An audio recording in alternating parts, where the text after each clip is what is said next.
உங்கள் favourite TV ஷோக்களை இனி miss பண்ண தேவையில்லை. ZEE5 இல் முற்றிலும் இலவசமாக காணுங்கள். இங்கேயும் எப்பொழுதும். சாமுண்டீஸ்வரியே, இந்த கல்யாணத்தை நடத்தி வைப்பா. நீ சந்தோஷமா இரு. என்ன முருகா, என்ன நீ ரொம்ப குழப்புற. நான் அவ வீட்டுக்கு பொண்ணு கேட்க போகும்போது அவ என்ன சொன்னா, உன் பேரை இந்த குடும்பத்துக்கு மருமகனா வர முடியாது, அவனை பார்த்தா சுட்டு கொன்னுடுவேன்னு சொன்னாலே. அப்படி பேசுறவ எப்படி இந்த கல்யாணத்துக்கு சம்மதிப்பா சொல்லு? எல்லாத்தையும் இப்பவே சொல்லிட்டா எப்படி பரமேஸ்வரி? கொஞ்சம் பொறுமையா நடக்க போறத பாரு. முருகா, உன் விளையாட்டுக்கு ஒரு அளவே இல்லாம போயிடுச்சு. யார் ஒருத்தி அவளுக்கு ஜென்ம விரோதின்னு நினைச்சுக்கிட்டு இருக்காளோ அவளே முன்ன நின்னு இந்த கல்யாணத்தை நடத்துவான்னு சொல்ற பாரு. அதத்தான் என்னால நம்ப முடியல. இதையே யாராலையும் மாத்த முடியாது பரமேஸ்வரி.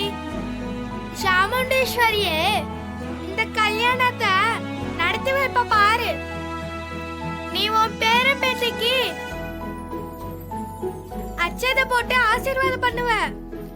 நீ வேணா பாரு, அதுவும் நடக்கும். முருகா, நீ சொல்ற மாதிரி இந்த விஷயம் மட்டும் நடந்துருச்சுன்னு வச்சுக்க, நான் இங்க இருந்து பழனி வரைக்கும் பாத யாத்திரை வந்து அலகு குத்திட்டு பால் கூட எடுப்பேன். என்ன எனக்கே லஞ்சமா? என்ன முருகா, நான் பக்தியோட செய்யறேன்னு சொல்றேன், நீ என்னமோ லஞ்சம் கஞ்சன்னு சொல்ற. பரமேஸ்வரி, அப்பப்போ உன் கூட விளையாடணும்னு தோணுது, அதான் இப்படி தமாஸ் பண்ண. நீ கவலைப்படாத, நாளைக்கு உன் பேரனுக்கும் பேத்திக்கும் தான் கல்யாணமே நடக்கும். அதையும் அந்த சாமுண்டீஸ்வரியை நடத்தி வைப்பா. மனச போட்டு குழப்பிக்காம வீட்டுக்கு போய் சேரு. ZEE5 ஆப்பை டவுன்லோட் செய்து அனைத்து எபிசோடுகளையும் இலவசமாக பாருங்க.